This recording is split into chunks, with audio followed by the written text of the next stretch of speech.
lugar, porque es tu voluntad el que te conozcamos.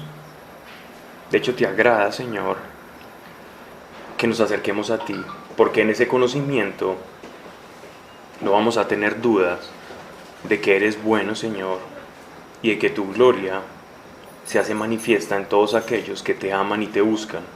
Gracias, Padre, por esta oportunidad de conocer tu revelación. No nos interesa el conocimiento como tal, nos interesa es conocerte a ti, y tu revelación es la manera que tenemos para poder conocerte. De esa manera, Señor, esos principios, y que aquí no se diga ninguna cosa que no esté de acuerdo a tu voluntad, no nos interesa. Mas si es para edificación, y esa edificación, Señor, en el amor, entonces que cada palabra no solamente se quede como un mero conocimiento, sino que vaya a nuestro corazón, y en nuestro corazón a nuestras manos, y se transforme en obras, en el nombre de Jesucristo. Amén y amén. Ok, vamos entonces a el libro de Ezequiel. Voy a hacer una precisión que, digámoslo así, como que me percaté cuando terminamos la charla pasada como introducción al libro de Ezequiel, hablando un poco sobre toda la historia de Israel y la división de los reinos de Israel y Judá.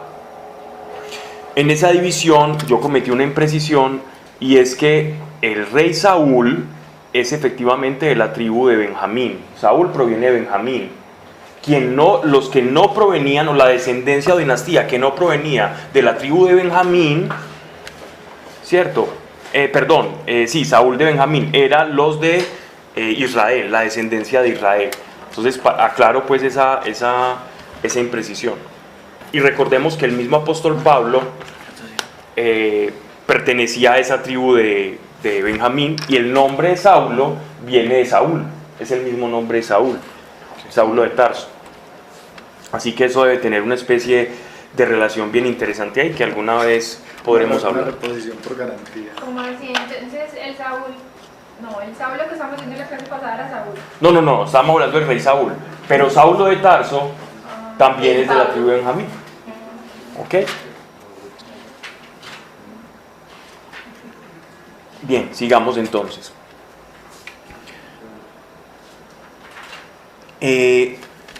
Este libro de Ezequiel tiene un contenido que nos va a nosotros a transportar a las mismas visiones de Apocalipsis. Los 4 seres vivientes que el apóstol Juan vio en la isla de Patmos, en esas visiones y en esas teofanías, van a tener una relación muy estrecha con las visiones de Ezequiel y con la manifestación de la gloria de Dios por medio de las visiones que el profeta Isaías pudo tener.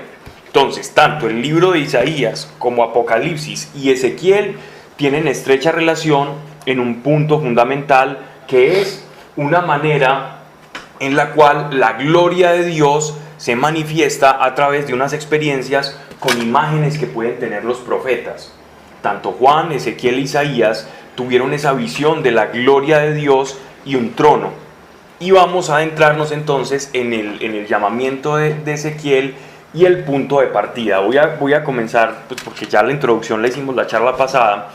Vamos a comenzar con el capítulo 1 y vamos dando como unos datos históricos. Ezequiel, capítulo 1, verso 1. Y sucedió que en el año 30, en el mes cuarto, a 5 del mes, estando yo en medio de los cautivos, junto al río Quebar, se abrieron los cielos y contemplé visiones de parte de Dios.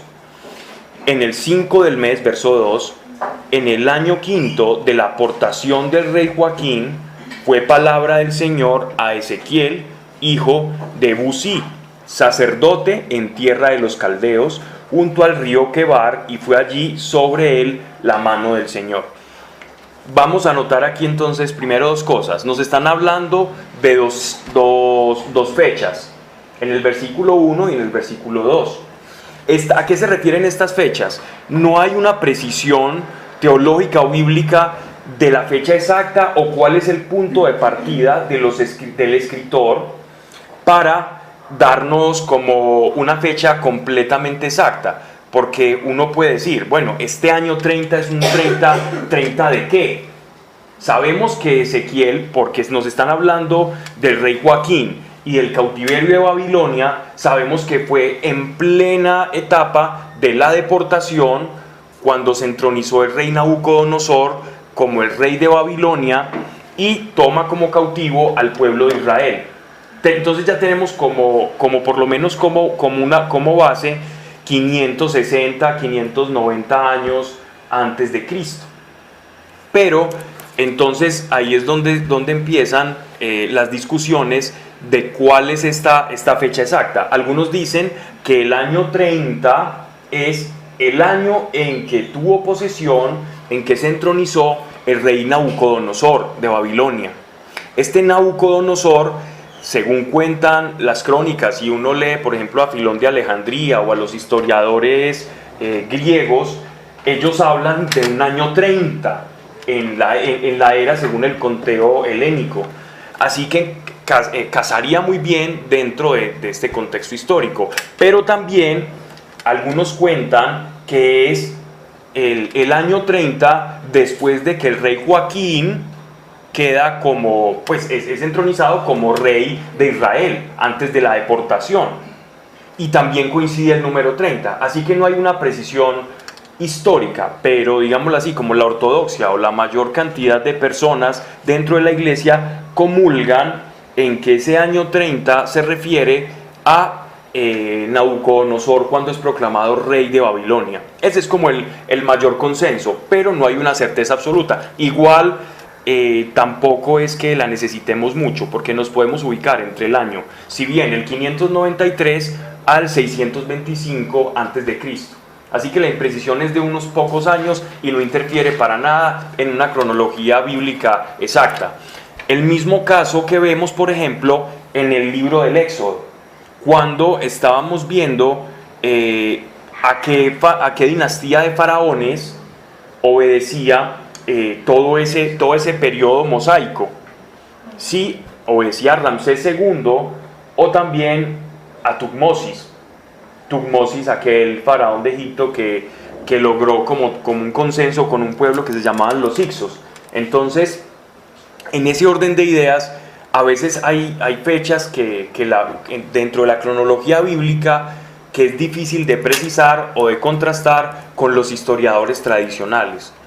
Pero tampoco causa mucho drama, mucho revuelo, porque cuando uno lee, por ejemplo, Hechos de los Apóstoles, se da cuenta de que el apóstol Pablo tenía cierta cronología, y nosotros como iglesia nos basamos en la cronología del apóstol Pablo, que utiliza en los Hechos de los Apóstoles del libro del Éxodo. Ahí pueden ver, él habla de los 400 años que estuvo el pueblo de Israel, y cuando lo estudiamos pues pudimos precisar un poco al respecto. Ahora volviendo a esto, estamos en un punto en que primero vamos a tomar como referencia el año en que Nabucodonosor es proclamado rey, ¿cierto? Ese año 30. Eso estamos hablando más o menos entre junio y julio, según el calendario lunar judío. Estamos hablando de esa fecha. También hay otra referencia interesante aquí, y es que Ezequiel es perteneciente a la dinastía sacerdotal de Israel. O sea que él es no solamente profeta, sino que también es sacerdote. Ezequiel es un profeta y sacerdote. Y porque miren, dice hijo de Busí, sacerdote en tierra de los caldeos. Los caldeos era toda esa región conocida como Mesopotamia, donde está la famosa media luna o el fértil creciente, de donde las banderas de muchas naciones árabes sacan esa luna que nosotros vemos. Por ejemplo, si tú tomas un atlas y te pones a ver banderitas, exactamente, esa lunita, no, esa lunita representa ese territorio que se llama el fértil creciente entre el Tigris y el Éufrates. Esa en Golfo Pérsico, Tigris, Éufrates y toda esa franja que es bañada por esos dos grandes ríos, es una zona muy prolija para la agricultura, y a eso se le denomina el fértil creciente, y tiene forma de luna, de media luna, y por eso ellos llevan ese símbolo en sus astas o en sus estandartes. Y también si nosotros nos vamos a la etimología del nombre Alá, que es digámoslo así, el nombre que le revela supuestamente el ángel Gabriel a Mohamed, a Mahoma, él le dice que el verdadero nombre de Dios es Alá. Alá es su único nombre, y ellos tienen un sudra o un verso donde ellos repiten eso todos los días. Y a todo aquel que quieren convertir al Islam, le hacen repetir eso varias veces hasta que la persona crea lo que está diciendo. Le hacen repetir ese verso, es la manera en que ellos evangelizan. Ellos te llaman, te hacen a un lado y te dicen, repite después de mí esto. Y entonces ahí es donde dicen, Alá es el único Dios y Mahoma es su profeta. Y recitan una cantidad de cosas más.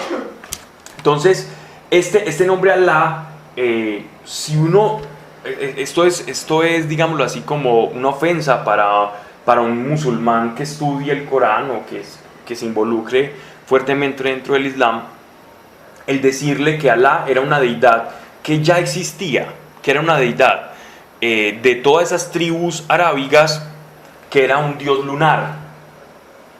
Si tú le dices eso a ellos se van a enojar. Ellos dicen, no, es que Alá fue el nombre que Dios le reveló a Mahoma. Pero Mahoma lo que hizo fue tomar un dios de todo el panteón de esas tribus árabes y convertirlo como el único Dios. Pero ese nombre Alá ya existía. Y era un dios de la luna. Y no en balde, vamos a ver que en todas las astas hay una media luna, que no solo representa el fértil creciente, sino que también tiene relación con esa deidad lunar, ¿no? No sé por qué estoy hablando de esto, pero... por el fértil creciente. ¿Okay? Entonces cuando nos hablan de la tierra, de los caldeos, la tierra de los caldeos se conocía como los sumerios. Los sumerios en Génesis nosotros vemos, caldeo se refiere a todos los de Sumer, de donde provenía Abraham. Abraham era caldeo. Así que el origen del fenotipo, semita es caldeo. El semita como tal es caldeo. Recuerden que el origen del nombre semita, como se le conoce a todos los pueblos que habitan en esos momentos Canaán, ¿ya? Los cananeos, los israelitas, etcétera, etcétera, viene el nombre o la etimología proviene de Sem, uno de los 3 hijos de Noé. Los descendientes de Sem, cuando ellos ocuparon territorio, se denominaron los semitas. Entonces están también los jafetitas y los camitas. Los semitas, según las escrituras, según el Génesis, se apoderaron de todo ese fértil creciente, de donde emigró una facción, que es la familia de Abraham, y fueron a colonizar la tierra de Canaán, donde estaban los Canaán. ¿De dónde viene? De Cam, de los camitas, los cananeos. Bien, estamos haciendo como pinceladas de un poquito de cuando veíamos Génesis. Bueno, entonces era sacerdote y estaba en esos momentos deportado, o en un tránsito hacia la deportación completa hacia Babilonia. Esta tierra que nos hablan acá, en el que el río Quebar, es una región como transitoria, pero que todavía no había llegado a la ciudad. Estaban en una ribera como a punto de ser censados por parte del imperio babilonio para lograrlos confinar. Y es en medio de este espacio natural en el que ya va a venir una teofanía, una manifestación de Dios a Ezequiel. Bueno, el nombre Ezequiel significa... Ezequiel es como Dios me da fortaleza o Dios me provee fuerza. Eso significa el nombre Ezequiel desde el hebreo. Y es que cada profeta tenía su nombre desde... Su misión. Exactamente, su misión estaba incorporada en su nombre. Por eso no pongamos nombres al azar. ¿Cierto, Agapito?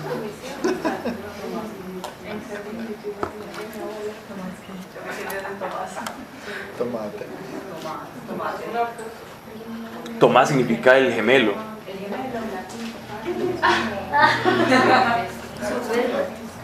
Ok.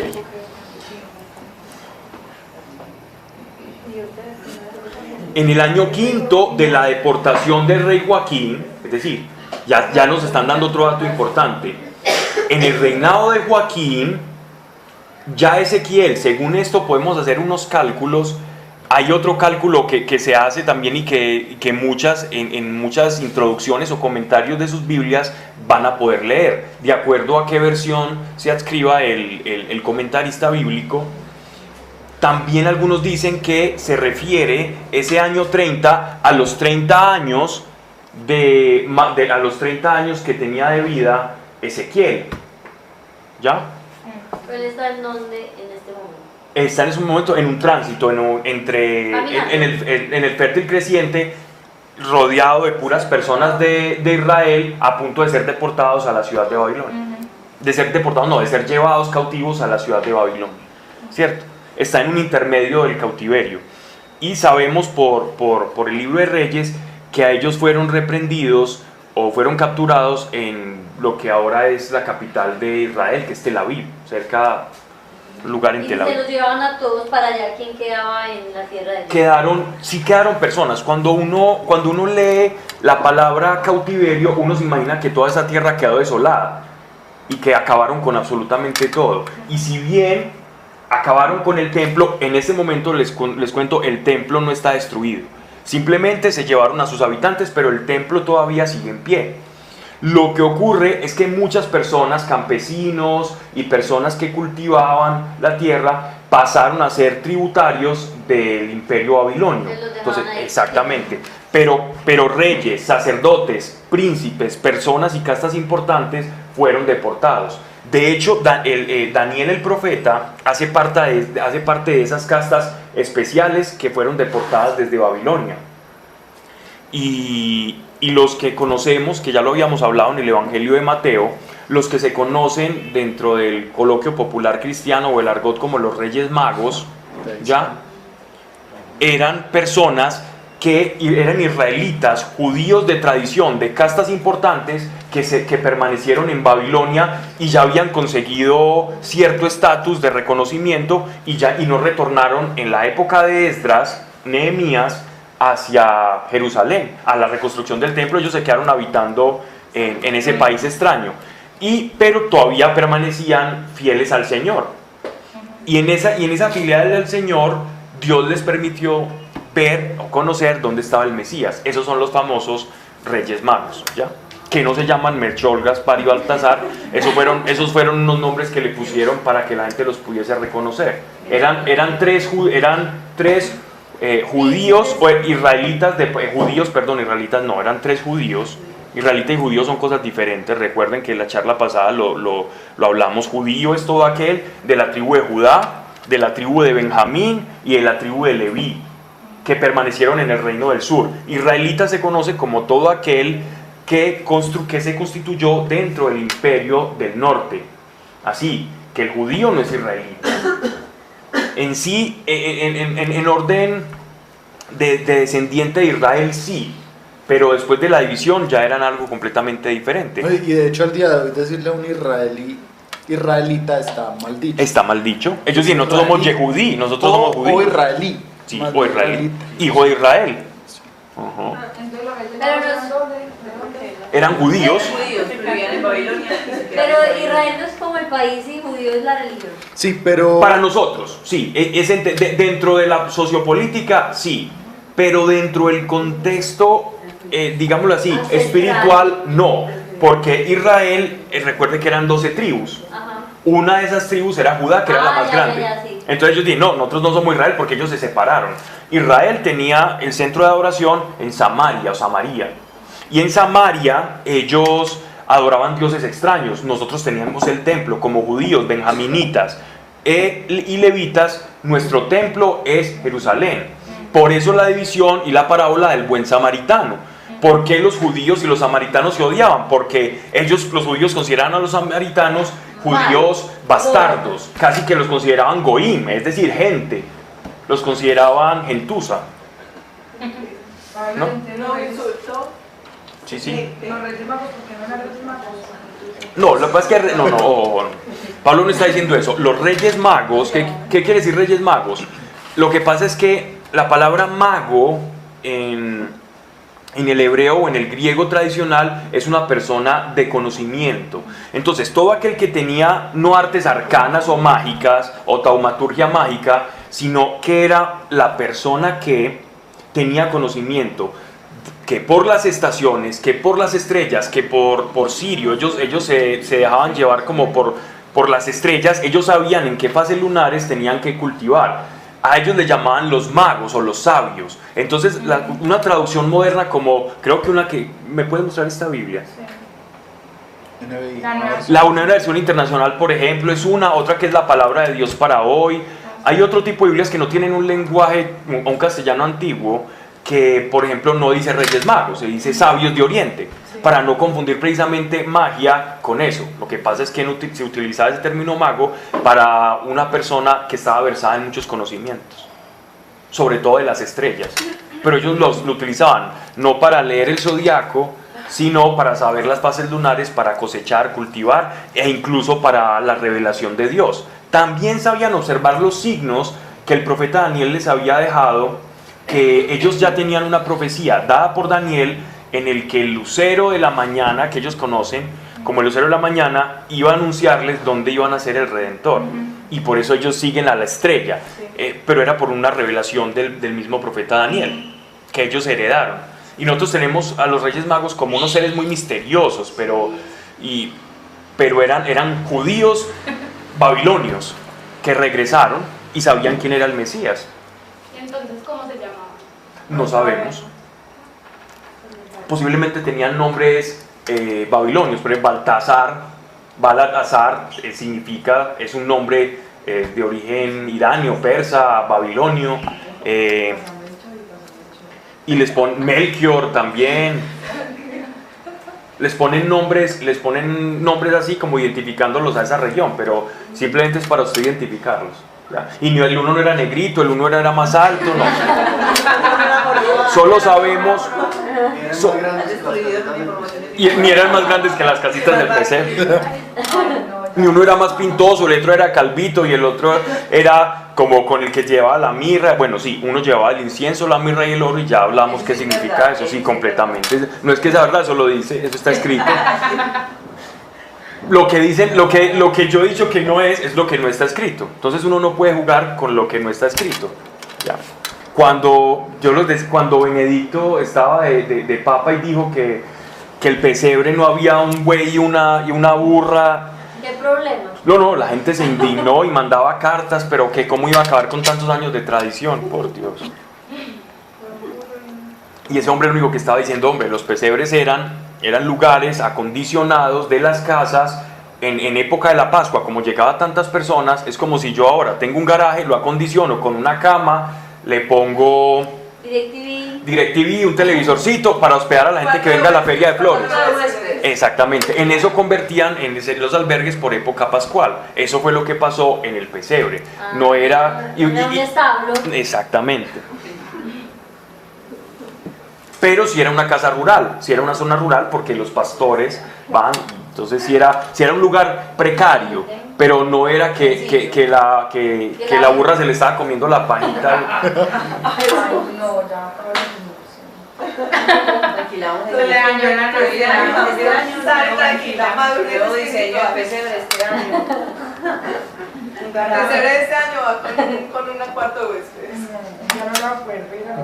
La tradición es muy bonita, pero hay que entender que es mejor conocer las cosas tal cual fueron que dejarnos llevar solo de tradiciones.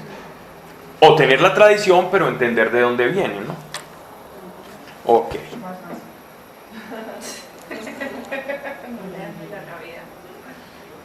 Miren eso que dice tan bonita. Fue palabra de Dios a Ezequiel, hijo de Busí, sacerdote. Cuando dice fue palabra del Señor, es como si el ministerio profético de Ezequiel comienza ahora. Es decir, tuvo una vocación profética, podríamos llamar un poco tardía, ¿no? Y por eso, en una de las visiones y revelaciones, Dios le va a hablar precisamente de su llamado, de su conversión y de cómo Dios ya lo concebía a él desde antes incluso. ¿Por qué tardía, Pablis? Porque asumimos que tenía 30. Porque ya era un hombre maduro, y para esa época un hombre de 30 años ya era viejo. Ajá. Los sacerdotes a los 28, 25 años de edad ya tenían que dejar el sacerdocio levítico. ¿Por qué? Porque les tocaba hacer cosas muy pesadas. El sacerdote no era un señor que se ponía ya de espaldas a cantar y a poner sus manos sobre el becerro y perdonar pecados. Era cargando instrumentos, cosas pesadísimas, organizando. Y era tan duro ese trabajo que ya a esa edad él tenía que abandonar el sacerdocio y se dedicaba bien a la enseñanza o a otras cosas menores. Eso es bien interesante, ¿no?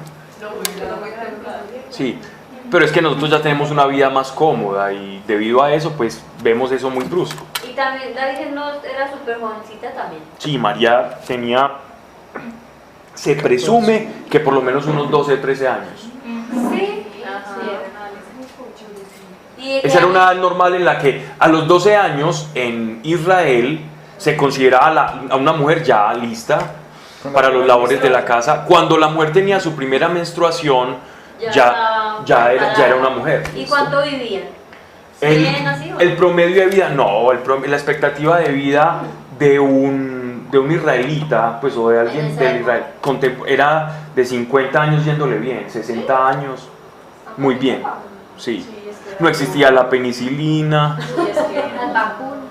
No, pues según el Pero igual el ministerio de Jesús comenzó a los 30.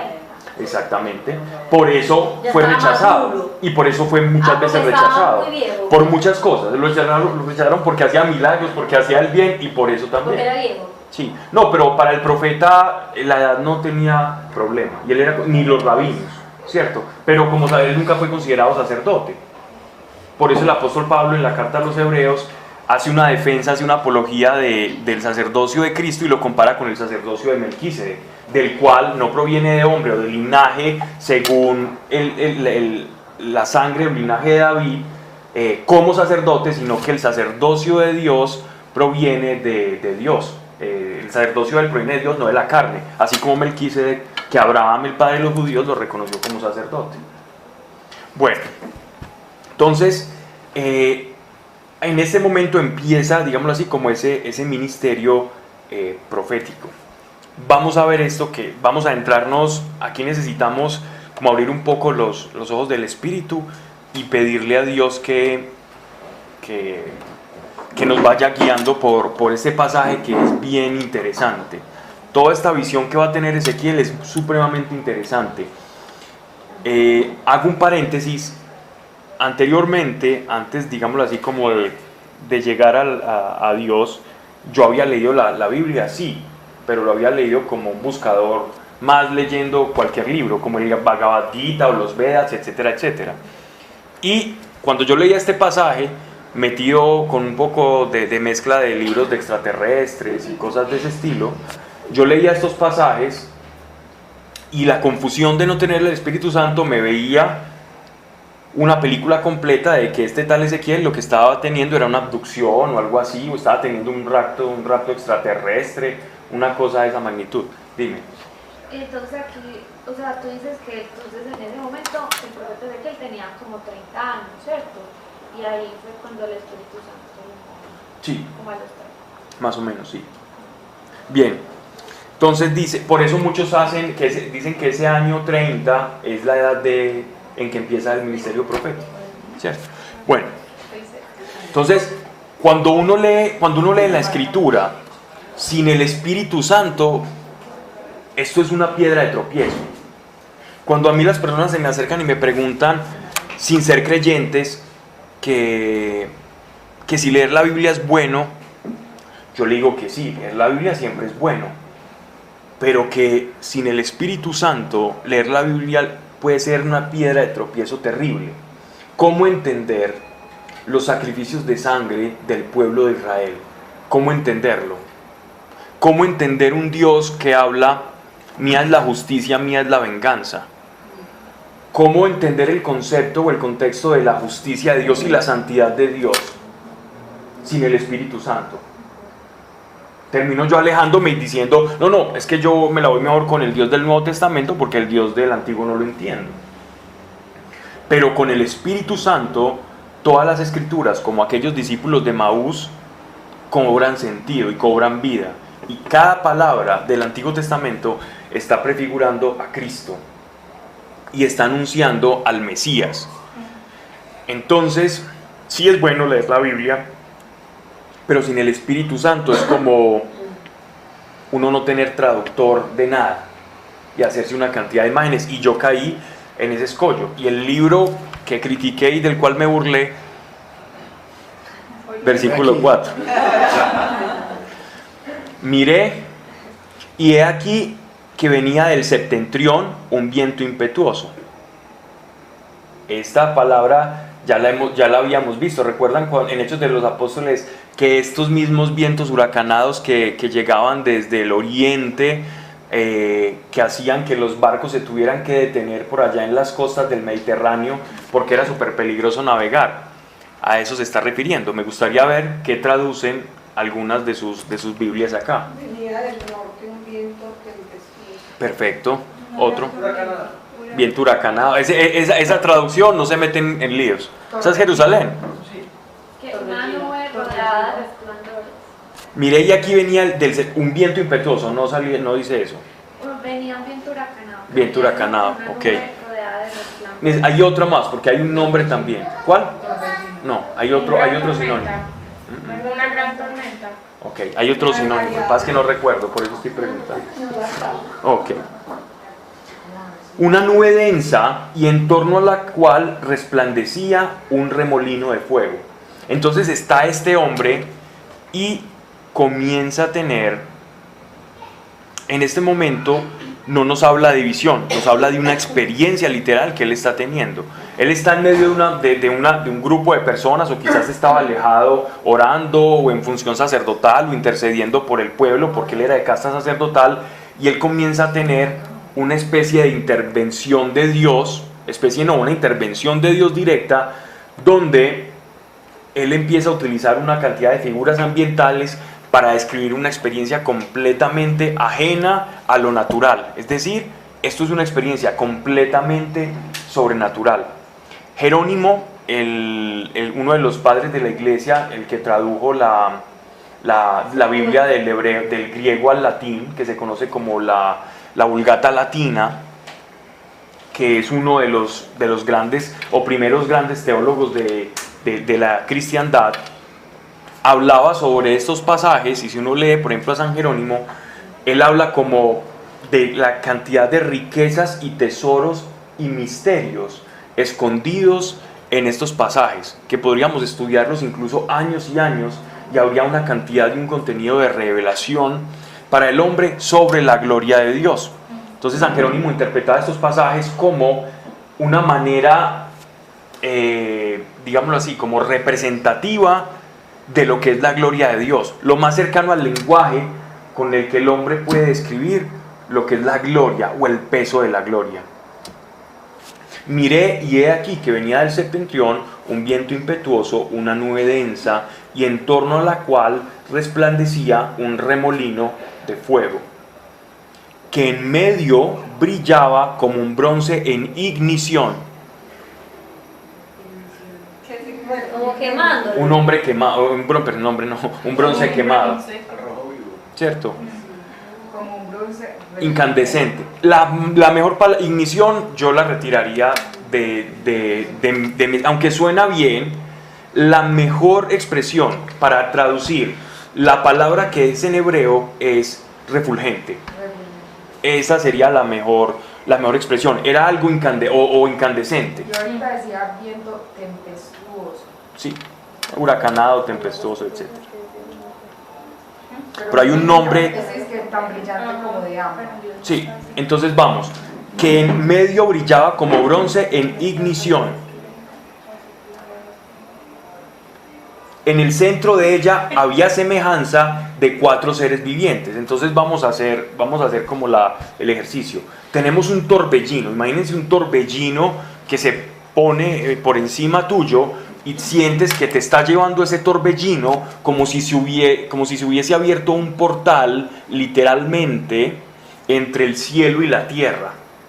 como si esa especie de efecto túnel se abriera y él estuviera sintiendo todos estos vientos huracanados, y mirando hacia arriba ve que en medio de este remolino que lo está rodeando, dice que ve en el centro de ella, hacia arriba, había semejanza de 4 seres vivientes. Él dice semejanza.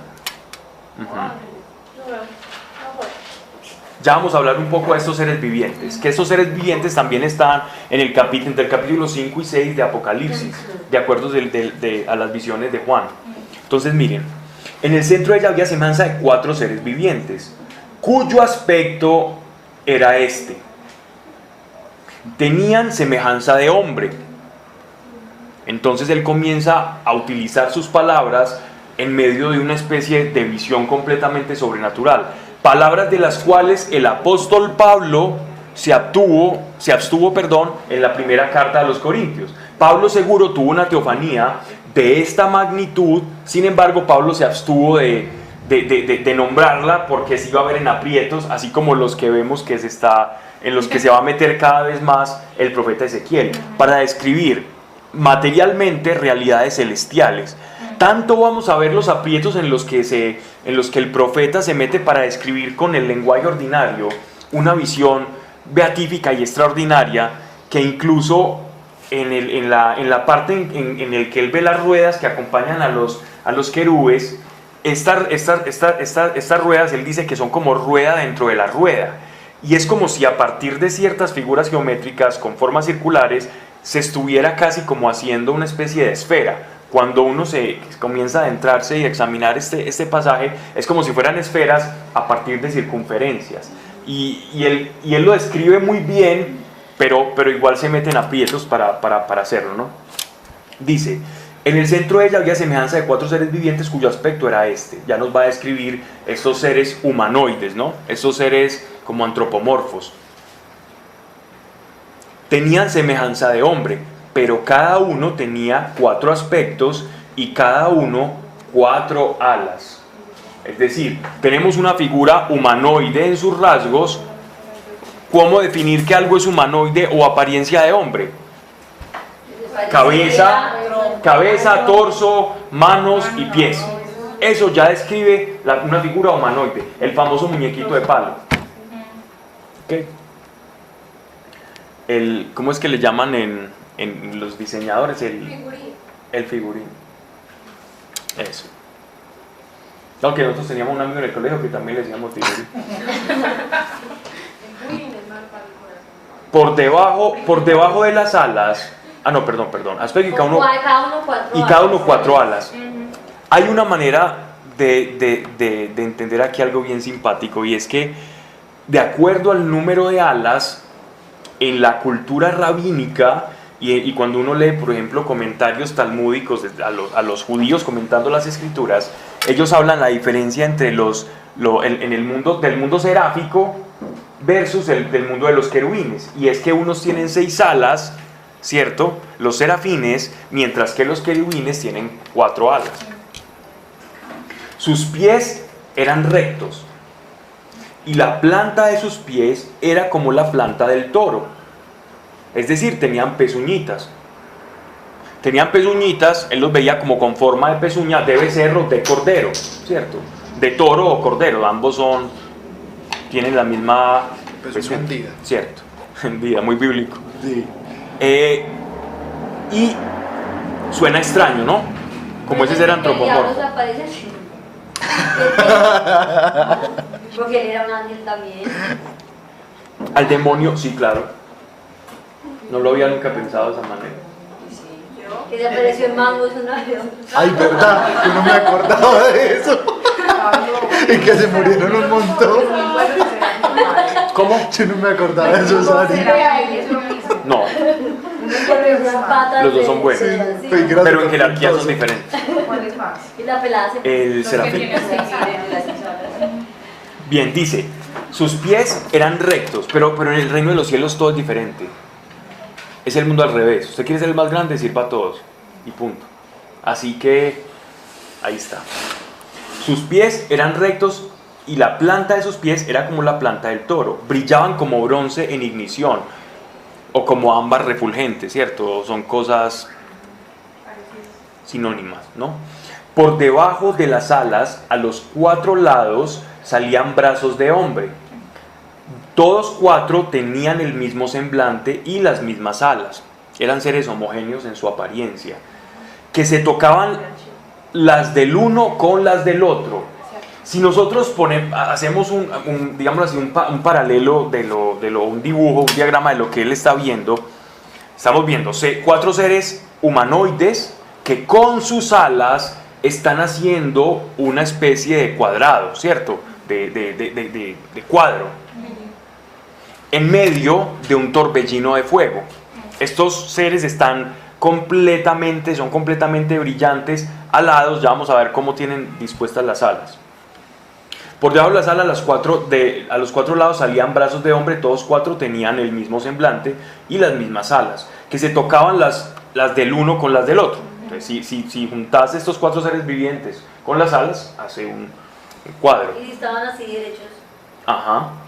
Al moverse, ¿por qué vamos a ver que estaban derechos? Por lo que va a decir acá. Al moverse no se volvían para atrás, sino que cada uno iba cara adelante. Eran como estáticos. Simplemente el torbellino girando y ellos estáticos. Su semblante era de hombre, el rostro que mira hacia el frente, y de león a la derecha. Es decir, era una cara de hombre acá, a su lado derecha entonces tenía el león, un rostro de león,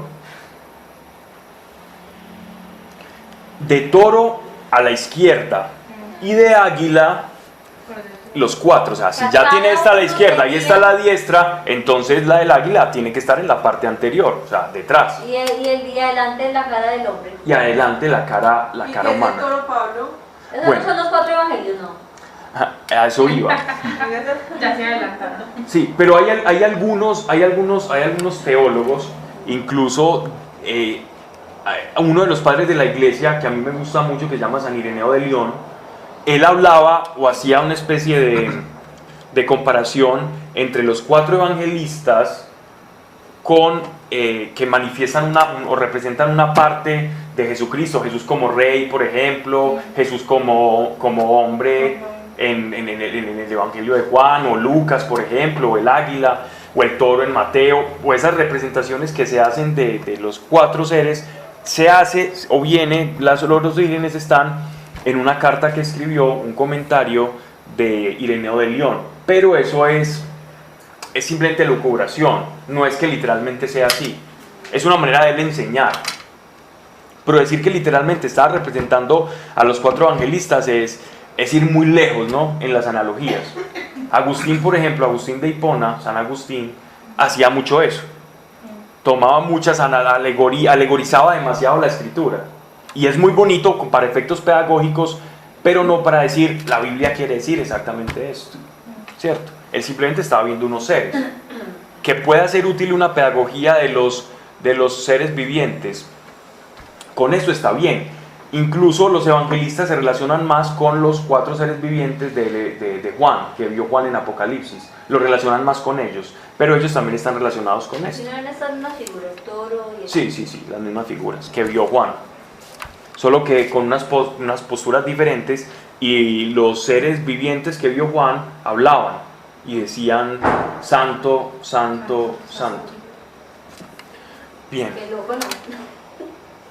Eso es loco para nosotros, pero mira, ¿te acuerdas lo que hablaba, por ejemplo, lo que hablaba Santiago la otra vez, de cómo nosotros, seres completamente sometidos al tiempo y al espacio, cómo nos ve una hormiga a nosotros, por ejemplo?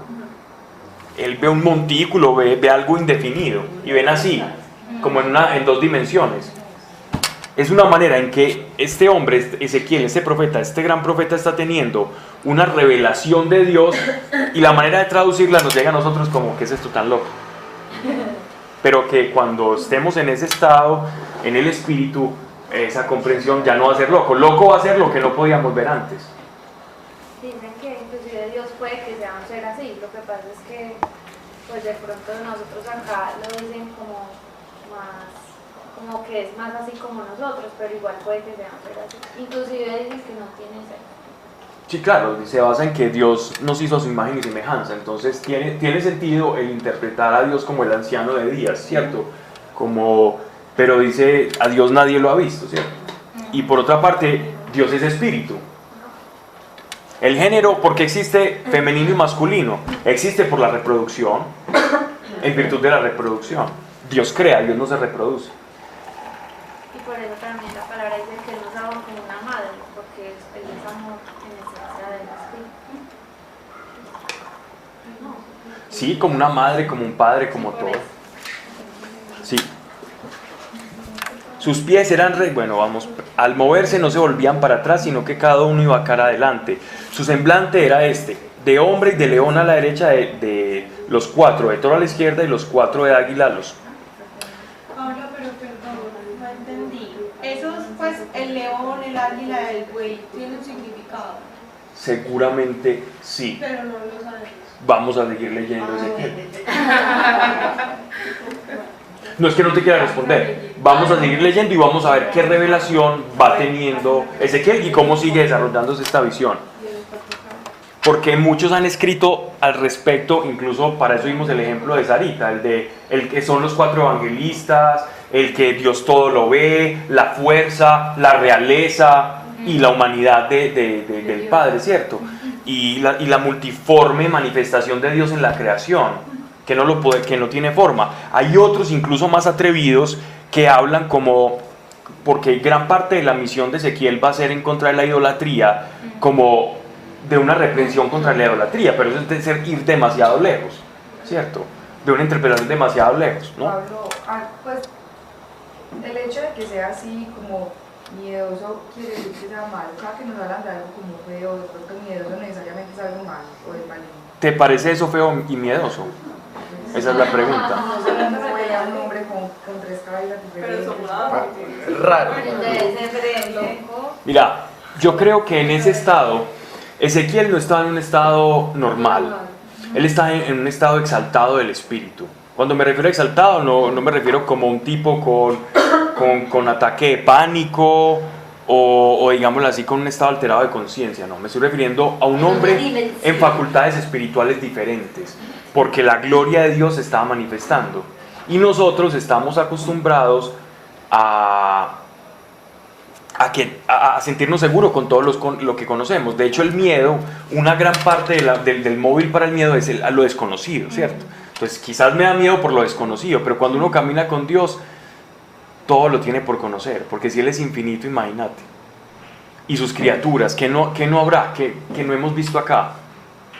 Y como estamos tan, digámoslo así, como humanizamos tanto el mundo angélico, que creemos que son como nosotros, o que son bebecitos en pelotica con cítaras,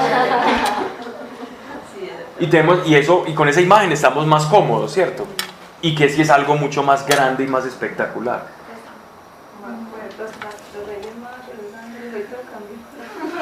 A Sari le están tumbando el bebé. Si te dijera cómo eran los seres que estaban en el Arca de la Alianza. De hecho, los seres que estaban en el Arca de la Alianza eran estos.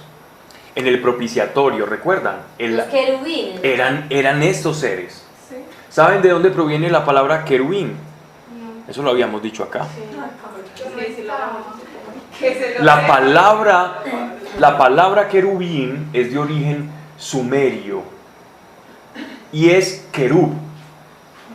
Querub eran estos leones alados que, por ejemplo, si pones imágenes de Mesopotamia o los Sigurat o Babilonia, vas a ver que ellos ponían estos querubs o querubís para los asirios como guardianes de los templos, y eran seres alados con cuerpo de león, rostro humano y alas, ¿cierto? Que se superponían se tocaban las unas con las otras para protección. Entonces, por ejemplo, cuando uno lee a varios de los padres de la iglesia que hacían las traducciones, ¿no había visto antes también? ¿O Dios se lo mandó a hacer? No, lo que pasa es que los babilonios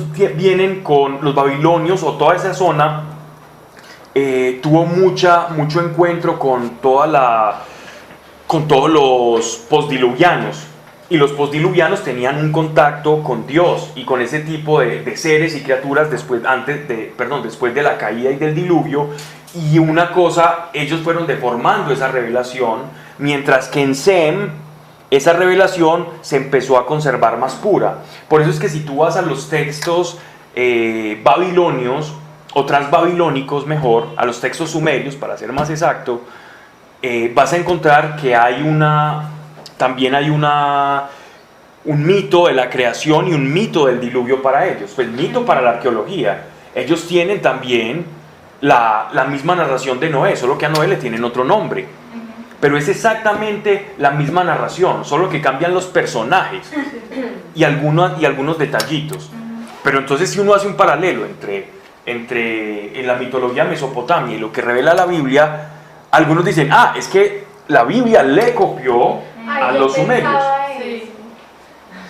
Mira que uno es mal pensado.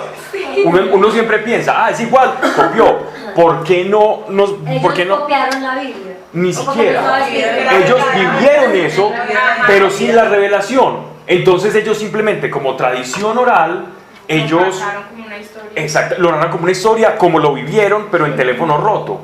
Que contaron otras personas. Y sabes que algo, por ejemplo, bien interesante. El Popol Vuh también narra lo mismo. Y con respecto a lo que se tiene como fecha del inicio de la humanidad. Por ejemplo, que más o menos en Israel en este momento, la otra semana se celebra el Año Nuevo, 5779. Y se dice que todas las culturas de esa época, de esas primeras culturas, todas tenían exactamente la misma fecha. O sea, ninguna peleaba como al día de hoy, la Tierra tiene tantos años, otros tantos otros, sino que todos coincidían exactamente en lo mismo. Y de una u otra forma, eso daba como certeza lo que está diciendo Pablo. Todos compartían ese mismo conocimiento del inicio. Como un acervo ancestral. Exactamente, de cómo se habían dado. Correcto, es que todas se perdieron y lo único que sobrevivió hasta el día de hoy pues es como la tradición judía. Por ejemplo, las culturas mesoamericanas llegaron con un teléfono roto aquí tremendo, ¿cierto? Entonces esos eran los mismos del Arca de la Alianza. Sí, pero no exactamente como estos. Nos dicen que había querubines. Uno supone que eran seres alados y los pintamos siempre. Si ves una representación del propiciatorio del Arca de la Alianza, son seres humanoides tocándose con la punta de las alas, ¿cierto? Como custodios. Pero si vas, por ejemplo, a Sumeria o a Mesopotamia, o a las excavaciones arqueológicas, o a los museos de Irak, que hay fotos por internet, se pueden ver todo y hacer el paseo, vas a ver los querubs, y eran seres alados, con formas de animal, ¿cierto? Zoomórficas. Entonces es bien interesante esto. ¿Quién le copia a quién? No, porque según la tradición, a Moisés le fueron reveladas todas estas cosas. Según la tradición, Moisés escribió Génesis, ¿ya? Aunque dicen que está la tradición elogista, yavista, etcétera, y sacerdotal, no nos vamos a detener en eso. Eso lo dicen los racionalistas. Pero para el mundo judaico, desde siempre, ellos no han lidiado. A Moisés se le reveló cómo fue la creación, cómo ocurrieron todas estas cosas, para depurar todo lo que se creía mal o bien, ¿ya? De hecho, por ejemplo, si uno en Zimbabue, en estos momentos, bueno, ya eso fue hace rato, como en el año 78, un viajero descubrió que una tribu allá en Zimbabue tenía ritos judaicos, negritos completamente, y decían ser descendientes de la tribu de Leví, y tenían ritos. Y cuando llaman a un rabino a que observara los ritos de ellos, se sorprende mucho porque dice, ellos están viviendo los ritos desde antes de la destrucción del templo, no como se modificaron después de la destrucción del templo en el año 70 después de Cristo. Y ellos aseguraban ser descendientes de los judíos, practicando ritos sin saber lo que ahora los judíos estaban haciendo. Entonces, ¿quién tiene o quién copia a quién? Unos se quedaron con un conocimiento, con un acervo de antaño, y otros que no se conocían con eso fueron haciendo otras cosas. Y mire que nosotros tendemos a ser muy tendenciosos. Ah, bueno, y se les hizo un estudio genético a esos judíos con este gen mitocondrial de semita, y coincidían en un porcentaje muy alto, en un 70% de esta tribu de Zimbabue. Entonces ahí donde dice, wow, eso de las tribus perdidas de Israel tiene sentido, de lo que hablan las escrituras. Y por otro lado, nosotros tenemos a ser mal pensados, y entonces, ¿qué dice alguien que se acerca y ve el mito de la creación sumeria versus la creación bíblica? Ah, ya sabemos de dónde saca la Biblia eso. Claro, como ellos son más antiguos y esto se escribió en Babilonia, en pleno cautiverio, entonces ellos, como estaban viendo en Babilonia, copiaron y ahora se están haciendo eco de la creación babilonia y sumeria. Y con eso salen del problemita y se lavan las manos, así como se han lavado las manos con todo lo que arqueológicamente no les cuadra de acuerdo al cuento que nos están narrando. Dime. Tengo una pregunta. Ahora los llamados ministeriales pueden enmarcarse dentro de las tribus o dentro de los llamados como el que Dios tenía en cada tribu cosas. Por ejemplo, que uno dice como que es que tiene como un llamado muy levítico, pues al ministerio. Una vocación. Una vocación. Sí, se podría decir sí, pero eso es una manera de identificar rasgos y cosas en las personas. Primera vez que lo escucho, la verdad. Porque, por ejemplo, como tú sabes, los levitas eran como músicos, como todas esas cosas. He escuchado que a los músicos como que van como por ese lineamiento, como que eran de esa tribu, y hay grupos de música cristiana que se llaman levitas y tienen toda esa connotación de las tribus. Entonces era como, ahora esos llamados ministeriales se pueden identificar con ese mismo llamamiento de las tribus. Si yo de corazón me identifico y lo quiero hacer, pues eso va a enriquecer y me va a hacer sentir parte de algo, y el ser humano siempre está buscando sentir parte de algo, y puede ser verdad o puede ser que yo esté empeliculado, te lo estoy diciendo de la manera más cruda, pero suena muy pintoresco y muy bonito. Si yo canto decir que me asocio a la tribu de Leví, o si yo soy como más peleadorcito, entonces a la tribu de Judá, o me parezco al apóstol Pablo, entonces yo me voy a asociar y voy a andar con un medallón de la tribu de Benjamín.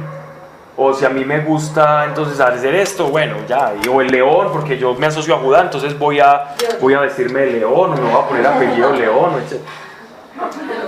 Sari tiene el apellido. Ok.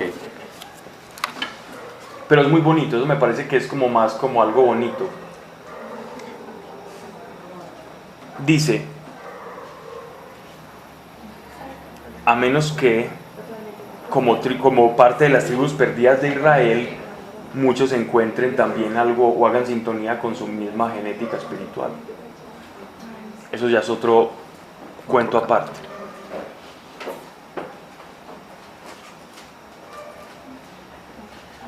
Su semblante era de hombre y de león, Sus alas estaban desplegadas hacia lo alto.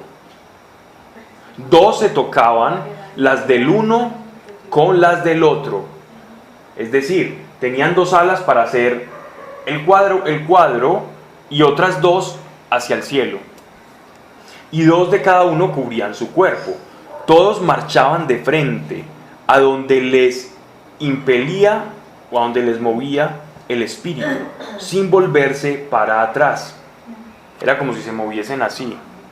Pablo, y una pregunta como, porque Sí. tendrán alas, pues ¿qué significará un ala?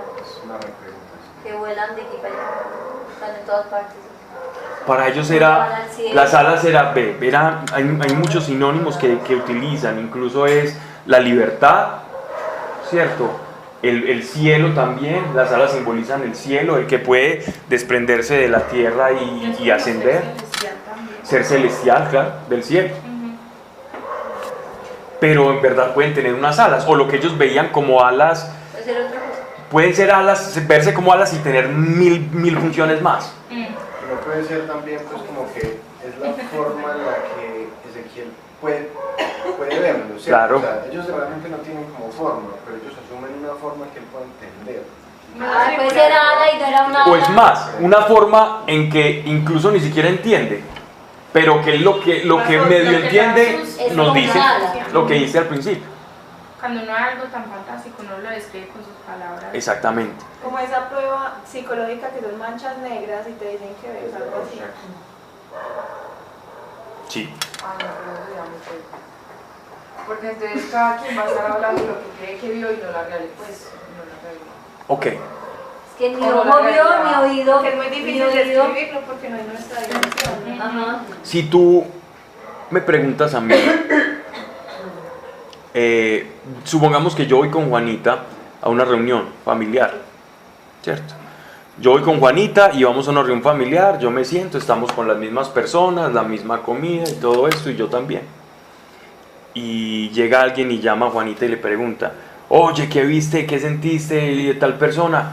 Y ella empieza con colores, con formas, se da cuenta de los gestos, de que aquella miró de soslayo a aquella, de que este está mal con este. Y yo dije, no, esa comida estaba más rica, estaba más bueno, hace tiempos no me encontraba con esta persona, yo creo que Dios va a hacer esto. Y fuimos los dos a la misma reunión, qué pelle. Pero es la perspectiva, ¿cierto? Es la perspectiva. Sin embargo, yo creo que la visión, para bajarle un poquitico a ese que diste Pelle, la visión de Ezequiel, él intenta ponerla con una precisión y una exactitud tremenda, ¿cierto? Pero entonces si otra persona lo hubiera visto, de pronto lo hubiera escrito totalmente. Sí, por ejemplo, yo no hubiese dicho bronce bruñido. Vimos una cosa, un ser fluorescente. Ve, las cabezas estaban puestas así, estaban girando, giraban de derecha a izquierda. Sentí esto, sentí frío, sentí calor. De hecho, claro, de hecho los evangelios son 4 perspectivas diferentes de lo mismo. Gracias a Dios existen esos 4 evangelios. Pero también se supone que pues, nosotros creemos que las escrituras son inspiradas por Dios. Claro. Entonces también de cierta manera como que exactitud sí hay, porque pues son cosas que Dios le pues guarda, que le guarda pues como para mantenerse fiel. Es más, guarda tanto eso que mira que en el Apocalipsis Juan ve los mismos seres. No, por eso y eso nos dice, Ezequiel vio lo mismo. Sí. No, pero es que ahí sí es bueno. O sea, o él le copió a Ezequiel. Que sería muy triste porque no sí fue, pero nada. A eso me refiero como bueno, sí, bueno, pues, pero ya sí es como lo mismo, solo que lo expresamos de manera diferente, pues hay que cambiar las cosas. Sí, Juan describe los seres vivientes de manera diferente, pero de manera diferente en cuanto a sus palabras y a ciertos detalles, pero uno interno sabe que son los mismos. O sea, la fiesta a la que fuiste con Juanita fue la misma fiesta. Exacto. Solo que uno la escribe de una manera y otro de otra. Correcto. Y ve detalles diferentes. Tú tienes problemas cuando lees los 4 evangelios. ¿Te das cuenta? Es el mismo Jesús. Jesús actúa igual acá que allá, solo que uno narra unos hechos desde una perspectiva. Por ejemplo, Lucas narra todos los hechos desde los milagros de sanidad. Sí, resumido. Y súper griego, súper cronológico y escueto. Mientras que Juan, desde el Dios hecho hombre y la intimidad, cómo se revela Dios en el Hijo. Son perspectivas diferentes que lo único que están haciendo es enriquecer digámoslo así, la buena noticia, el evangelio, pero llaman evangelios. Las buenas noticias enriquecidas desde 4 puntos de vista, no contradictorios, ¿no? Bien. De hecho, a nosotros nos pasaba cuando Santiago, Juan Esteban y yo contábamos el testimonio, que como lo contaba Santiago era muy diferente a como lo contaba yo, y vivimos lo mismo los 3, o Juan Esteban. Él hablaba, él decía cosas, y cuando las decía yo apenas me acordaba, yo decía, wow, es verdad que nosotros vivimos esto, y cosas que se me habían escapado. Y cosas que yo viví desde mi perspectiva y que yo sentí de ellos desde mi perspectiva y viceversa. Sigamos.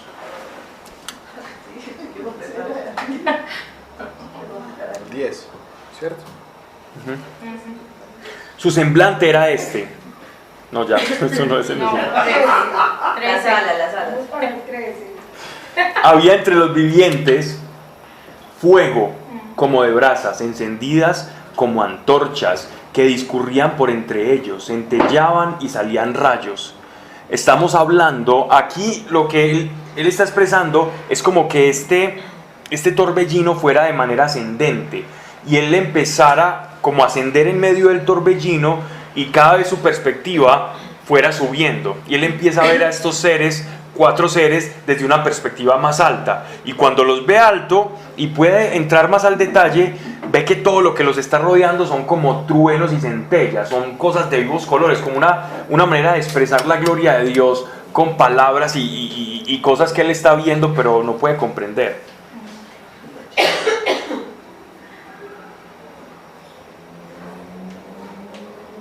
Los vivientes iban y venían como el relámpago. O sea, él estaba viendo algo dinámico, estaba viendo que estos seres se movían, que no eran como unas entidades inertes, sino que había movimiento, que Dios se mueve, que es dinámico. Esto es algo en lo que vamos a seguir ahondando un poco más adelante. Verso 15. Y mirando a los vivientes, es decir, el hombre era tan sobrenatural y tan sobrecogedor esto, que el hombre se puso a ver en detalle.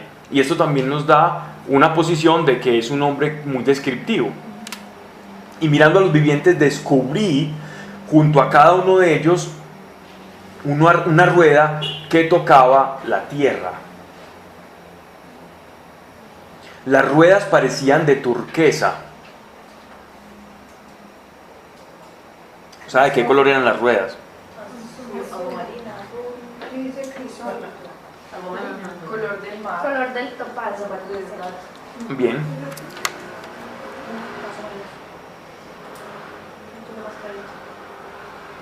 Las ruedas parecían de turquesa, eran todas iguales y cada una dispuesta como si hubiese una rueda dentro de otra rueda. Entonces es como aquel jueguito. Una matrusca.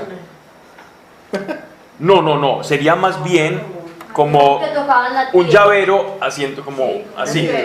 Así, es decir, como tomas la esferita de un llavero y ponla así, ¿cierto?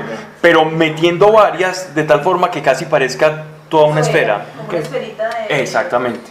Y miren qué tan curiosas eran estas ruedas, que cuando ellos se movían, estas ruedas que estaban a sus lados se movían con ellos, como si fueran unos carros, como si ellos estuvieran transportando algo, como si Tocaban la tierra, esas bolas tocaban la tierra. exactamente, como si estas esferas estuviesen abriendo una puerta hacia el cielo, como que ellos fueran encargados de abrir y hacer que el cielo, el reino de Dios, se manifestara en esta tierra, como que ese fuera el papel de esos querubines.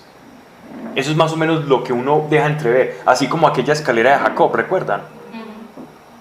Que él veía ángeles subir y bajar como una escalera, es como si fuera una puerta abierta donde el reino de Dios se hacía manifiesto. Por eso Juan los veía como extraterrestres, porque vieron el carro. Pablo, ¿dónde está tu testimonio? En YouTube. Sí. Está en YouTube, ¿Cómo sí. aparece? Pero no aparece todo el testimonio. Porque no lo ha contado como completo. No sabía ni Pero de Pablo. antes, creo que sí. Aparece como, pues como cuando les hace una charla, como que habla de por pedacitos. No, sí hay, No, sí está completo como de una hora y media. Pero el testimonio que Pues completo, ya no sé. Este año lo hice hora y media. Este año lo hice. Ok, sigamos. Entonces, miren esto tan curioso. Cuando avanzaban, marchaban hacia los 4 lados y no se volvían al caminar.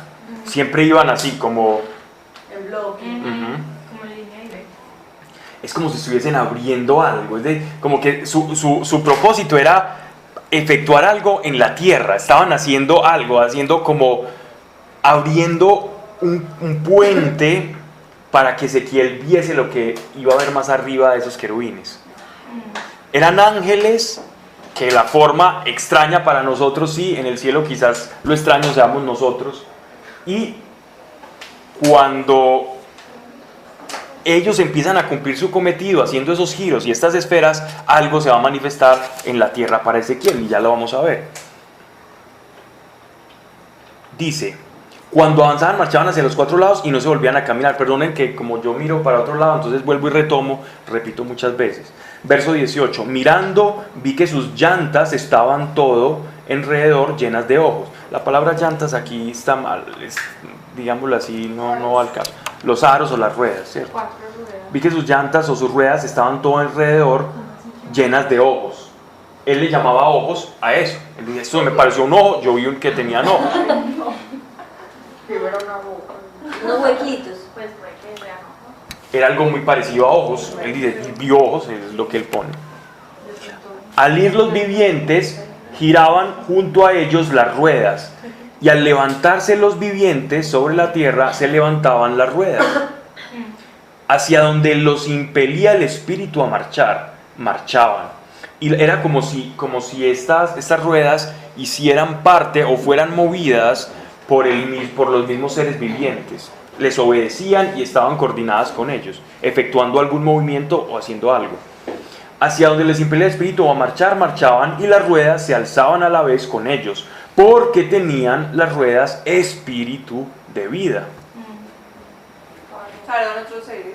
Pues Donde eran nos parte de hablan los seres. eran parte de los seres. Es decir, él decía, no confundan, porque la rueda, ¿cierto? La rueda, según la tradición pues arqueológica, histórica, año 3000 antes de Cristo, en Sumeria, es cierto, ya hacen la ruedita y ya empezaron a jugar los niños con la llantica. Y ahí fue donde surgió pues el conocimiento de la rueda. Y para de pronto él no confundir al intérprete, él dice, estas ruedas no eran ruedas ordinarias, sino que el espíritu de vida estaba, o el hálito de vida estaba en ellos, que fue lo que Dios sopló en el ser humano en Génesis. Dice, Pablo, acá pues veces se refiere a espanto, Pues aquí se que aterraba. causaba Sí. espanto de verlas. Donde Era como que dice era algo... Que las ruedas eran altas y aterradoras. sigamos. ¿Qué sale adelante? No, eso es atrás. Sí. ¿Pero qué verso? Sí, En el verso 17, no, 18. Mirando, vamos para allá. 18. Mirando, vi que sus llantas estaban todas reordenadas de ojos. Al ir, los vivientes giraban, ¿en qué parte dice? Pero es que en Pero la es versión ocho. dice En la mía la pasamos. no, en la mía no. dice los aros de las 4 ruedas eran altas y aterradores y estaban cubiertos de ojos alrededor. Ujú. Pero es que la mía dice, así mismo las ruedas tenían tal circunferencia de altura que causaba espanto verlas. Entonces ahí mire que ahí están explicando de dónde proviene el Por espanto. grandes. Exactamente. No por feas. No es que eran turquesas, debió haber sido espectacular, que todo era de colores. Mire, estamos hablando de un hombre que vivía en una sociedad precaria y agrícola. Póngale un carro de ahora en esa visión. Imagínese cómo lo describe. Sale De hecho, corriendo. es que es más, si mal no estoy. Bueno, Las langostas de Apocalipsis. sí, hay cierta. De oro. Hay como cierta profecía que algunos entienden hablando de los carros Los al día de hoy, y helicópteros. dice, y tenían ojos como de fuego y se movían a la velocidad del rayo, porque ellos estaban acostumbrados que lo más rápido que se podía mover en esa época era un carrito pues que llevaba a la alma adentro a la velocidad de un caballo. Entonces moverse a 100, 200 kilómetros por hora, eso era moverse a la velocidad del rayo. Obviamente la velocidad de la luz pues es muchísimo mayor, pero por su entendimiento tan precario de las cosas actuales, tendían a dar una explicación que aún para uno, conociendo esas cosas, podría llegar a sonar. Y verdad, para ellos era espantoso, ¿cierto? Y el espanto, ¿está uno asociar a Dios a espanto? Claro que sí. ¿Por qué? Porque por lo desconocido. Y si ves que empieza, como decía Moisés, porque esto sí que me pateaba a mí, me patinaba mucho. Vámonos, para ir no muy lejos, vámonos a Éxodo. Allí nomás a Éxodo. Cuando empezó la efervescencia de la Shekinah, de la presencia manifiesta de Dios, cuando iban a cruzar allá en el monte Sinaí, en la península sinaítica, cuando recién cruzaron el Mar Rojo, ¿qué fue lo que le ocurrió al pueblo? Empezaron ellos a sentir la presencia de Dios y les dio mucho temor. Y salieron corriendo. No, Moisés, vaya usted, nosotros nos da miedo. Y solo se quedaron unos poquitos. Y esos poquitos que se quedaron comenzaron a profetizar y a hablar los mandamientos. Y Moisés también. Y los otros se aterraron. Y no, vaya usted. Y que se asustaban cuando Moisés venía de hablar con Dios, porque llegaba del monte sagrado con el rostro resplandeciente. Y que a ellos les daba temor eso. Les da miedo de todo. Por ponerlo en palabras más sencillas. Pero si en estos momentos tuviéramos una visión, yo estaría feliz viendo, para hablarles en lenguaje aquí coloquial, yo estaría feliz viendo cuántos ojos, por qué hacen las rueditas estas, yo estaría feliz. A mí no me daría miedo, me daría miedo de mis pecados, pero no de la visión. De eso sí me daría miedo. Pero ya después el terror se le quita, porque sigue mirando, miren. Mirando vi que sus llantas estaban todo alrededor llenas de ojos. Al ir los vivientes giraban junto a ellos las ruedas, y al levantarse los vivientes sobre la tierra se levantaban las ruedas. Hacia donde los impelía el espíritu a marchar, marchaban, y las ruedas se alzaban a la vez con ellos, porque tenían las ruedas espíritu de vida. Cuando iban ellos, iban las ruedas; cuando ellos se paraban ellas, y cuando se alzaba de la tierra, se alzaban, porque había en las ruedas espíritu de vida. Termino con este verso 22.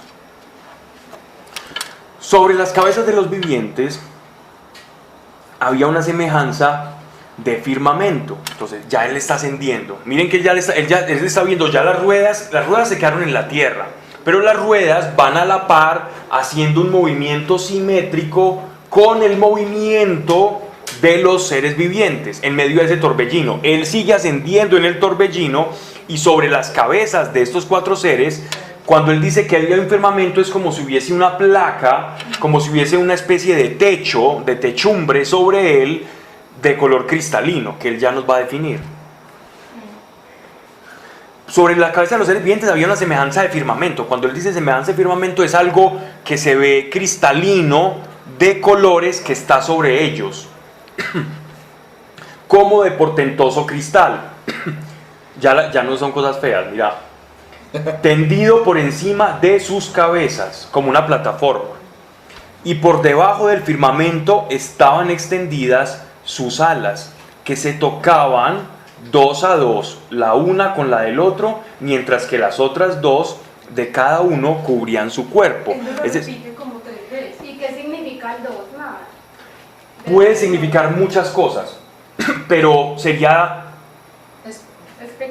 especular, a menos que uno tenga una revelación personal. Y si es una revelación personal, que sea personal.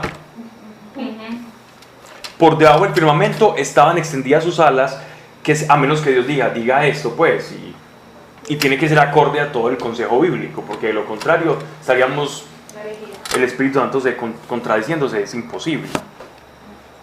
Estaban extendidas, que se tocaban de 2 a 2, la una con la del otro, mientras que las otras 2, cada una cubría su cuerpo.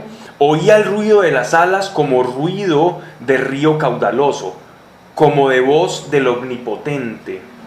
Cuando marchaban, como estruendo de campamento; cuando se detenían, plegaban las alas. Es decir, este tipo estaba en una experiencia completamente fuerte a los sentidos, una exaltación tremenda.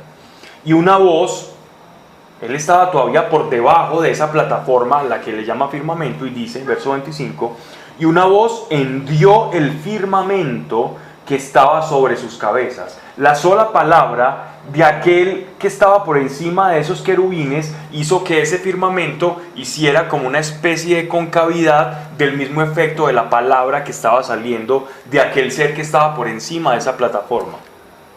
Y una voz hendió el firmamento que estaba sobre sus cabezas; al pararse ellos, plegaron. Verso 26, sobre el firmamento que estaba sobre sus cabezas había una piedra de apariencia de zafiro a modo de trono.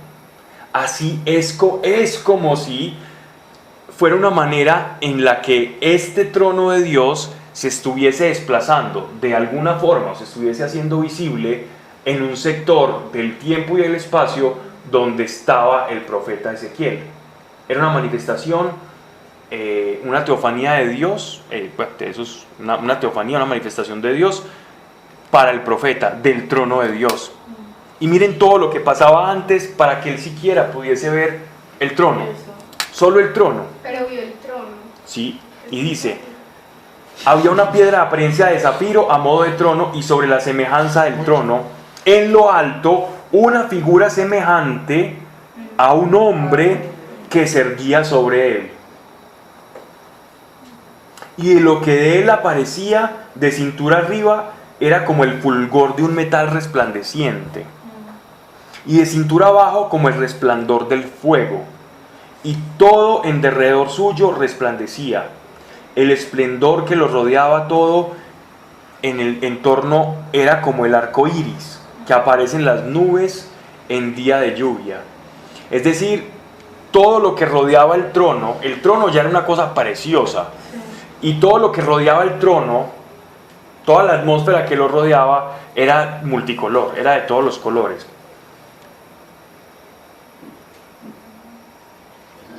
O sea que ese era Dios, pues o sea, Era una manifestación de Dios. Exacto, y era semejante al hombre, y ahí confirma lo que dice al principio. Porque cuando describen a Jesús en el Apocalipsis lo describen así. Como en el trono, ¿sí?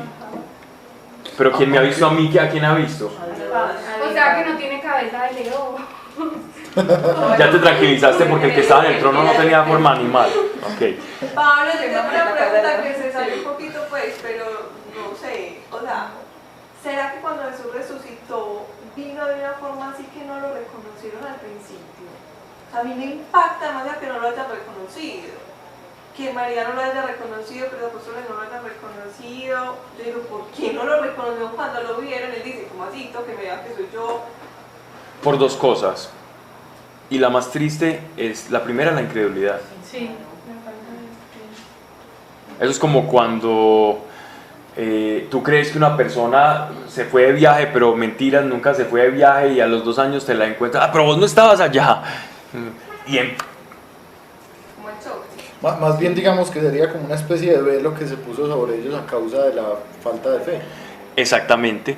Todo lo que ocasionó fue la falta de fe. Por otro lado, antes de nuestro Señor ser glorificado, Él sí tenía como cierta refulgencia.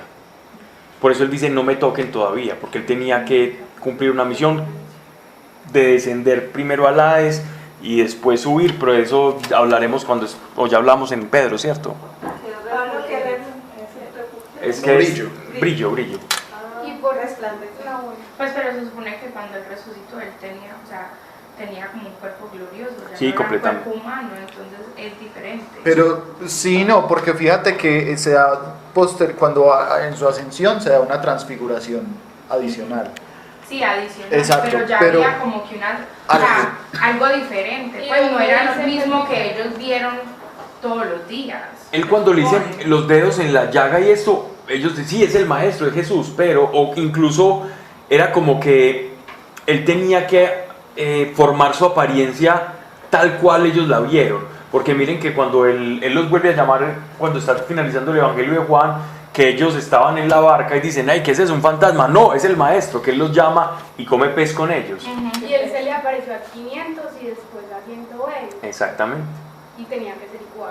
Exacto, para reconocerlo. Pero también él le enseña a los discípulos camino de Maús que esos mismos discípulos tenían un velo. Sí. Y ese velo, ¿quién nos habla? Nos habla el profeta Isaías, nos habla Malaquías. Es el velo del que no puede, que sí, tiene a Jesús al lado, tiene la revelación y no lo acepta. ¿Y él que bajo el Hades? El Hades, entiéndase, no como el Averno, ¿cierto? No como el infierno. Era como ese lugar de expectación que los judíos llaman el seno de Abraham, en el cual todas aquellas almas de los justos, antes de la llegada del Mesías, estaban esperando la redención. Todos los prediluvianos y las almas justas, eso está en la carta de Pedro. Pero no fue por las llaves de la muerte. Exacto. El Hades simboliza la muerte, ¿cierto? La muerte espiritual. Pero dentro de la iglesia primitiva y actualmente en la teología, pues eso es muy bonito porque yo creo que casi todos los credos coinciden, tanto evangélicos con el credo católico en Jesús que desciende al Hades y resucita a los muertos. Es que el mismo Pedro lo dice. Pero el Hades no es gente que está siendo atormentada, como cuando dicen descendió a los infiernos, no es que por allá se estaba chamuscando el rey David, no. Era que ellos estaban en un estado de expectación y... No es como el purgatorio. No. La ley de Abraham. En el purgatorio hay castigo. No. O sea, el purgatorio, eso es completamente un tema aparte, ¿cierto?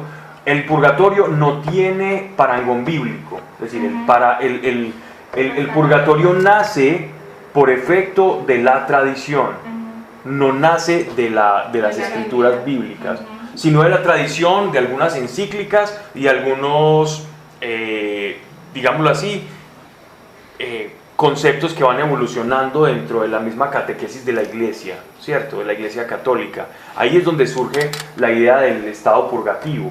Y la definición que está en el catecismo de la iglesia católica, donde habla de la iglesia triunfante, que son aquellos que están disfrutando de la visión celestial, la iglesia purgativa, porque usted no puede tener la visión celestial si todavía tiene mancha o pecado, y la iglesia militante, que son todos aquellos que estamos acá batallando en el camino de la fe, ¿cierto?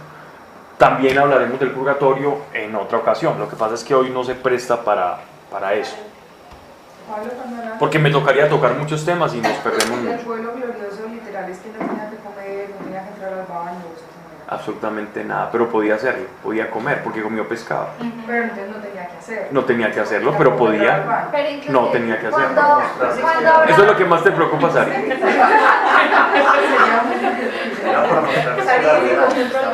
Era para mostrar que él no era un fantasma. Y cuando a Abraham se le aparecieron los ángeles que Sí, representan señora. la representación de Dios, Comieron. de hecho comieron con él. Y son seres angélicos. Ellos pueden, el cuerpo glorioso puede interferir con la materia, espíritu y materia, en esa simbiosis perfecta, que por efecto de la caída del ser humano perdió, y nosotros, nuestra carne ya es un problema, que siempre está combatiendo contra el espíritu. Nos falta un tricito para llegar al cielo. ¿Lo lees, por favor? Capítulo del 28. Sí. Como parece el arco iris que está en las nubes el día que llueve, así era el parecer del resplandor alrededor. Esta fue la visión de la semejanza de la gloria de Jehová. Y cuando yo la vi, me postré sobre mi rostro y oí la voz de uno que hablaba. Ahí ya démoslo porque ahí ya se viene algo muy interesante. Entonces, todo esto que vimos de los seres alados, miren para que no entremos en el detalle, qué significa el pico, qué significan los ojos, las ruedas, por qué giraban para un lado. Aquí hay muchos misterios que Dios puede revelar, sí, pero vámonos a lo sencillo, vámonos a lo básico. ¿Qué es lo sencillo? Es simplemente una forma en que 4 seres custodios del trono de Dios, esas esferas, es como si ellos estuviesen operando y movilizando esa manifestación en la tierra, abriendo la puerta para que el rey pasase, entrase, y está por debajo en su trono. Y el rey de reyes y señor de señores, le va a hablar a Ezequiel porque tiene una misión con su pueblo. Todo esto fue un prólogo, un preámbulo de la presentación del trono del rey. Y así como aparece Dios ahora, va a aparecer el Mesías en su segunda venida, porque él ya no va a venir como siervo, sino como rey y juez. Así lo vemos. Así como lo vieron los apóstoles irse, él dice, así lo veremos llegar. ¿Alguien iba a decir algo? Ok. Estas visiones y revelaciones de los profetas, uno se puede meter en detalles y buscar analogías y significaciones. Y te cuento que hay muchas. Se puede ir la vida viendo significado. Pero lo más importante, y con lo que por lo menos es bueno, ya cada uno se adentra, pero yo simplemente aquí dibujo el panorama bíblico y general, es la manera tan gloriosa, porque mire que lo resume Ezequiel, y de esta manera yo vi la gloria de Dios. ¿Qué es la gloria del rey? ¿Cómo se decía que un rey tenía gloria? Por todo el boato y toda la pompa que secundaba su presencia. Cuando un rey iba a llegar, había todo un cortejo de personas diciendo va a llegar el rey y trompetas. Esa es la manera en que el rey se manifiesta en esta tierra que no lo reconoce. Se manifiesta con sus seres, con sus criaturas en su gloria. Y yo vi la gloria de Dios, es decir, lo importante que es el Dios que nos escogió como pueblo. Eso es lo que está diciendo toda esta visión en términos o en rasgos generales. Que las esferas tienen un significado, que los ojos, que todo eso tiene un porqué, sí. Pero el orden de todo es este, Y ¿no? yo digo que también era importante que él se mostrara en esa gloria para entender el llamamiento de quién era el que le iba a hablar, porque si no, Claro. o sea, el respaldo que tenía para enfrentar todo lo que le va a tocar. Esa era la rúbrica, el sello, la autoridad con la que él le iba a hablar al pueblo, porque su mensaje no iba a ser un mensaje fácil. De hecho, el mensaje de Ezequiel va a contrastar con la esperanza del pueblo que pretendía que iba a salir muy rápido. Y el mensaje de Ezequiel era, Bueno, fuerte. no va a ser rápido, pero va a ser más glorioso de lo que ustedes creen. Y ese mensaje necesitaba estar sellado con algo fuerte para poderlo soportar. Padre, te damos gracias por tu amor, por tu revelación. Hemos dicho a veces, bueno, decimos a veces cosas que se nos pasan, pero tú has dejado huella en este mundo y tu gloria ha sido manifiesta en este mundo, Señor. Gracias por haberte conocido de una manera personal y porque no eres un Dios abstracto, una idea, una mente universal, como que nada tiene que ver con nosotros, sino que aún nos muestra semejanza de hombre y nos das una voz para escucharte y entenderte, Señor, y te relacionas con nosotros. Gracias por haber venido, Señor, a esta tierra y la máxima manifestación de la gloria en la cruz del Calvario, porque siendo quien eres, te despojaste de ello, Señor, para que todos entráramos y estuviésemos así como esos seres rodeando tu trono, porque ya no somos esclavos ni hijos de esclava, sino que hijos. Y el Hijo tiene acceso al trono, Señor, del Padre. Y yo te doy gracias por eso. En el nombre de Jesús. Amén y amén. Bien.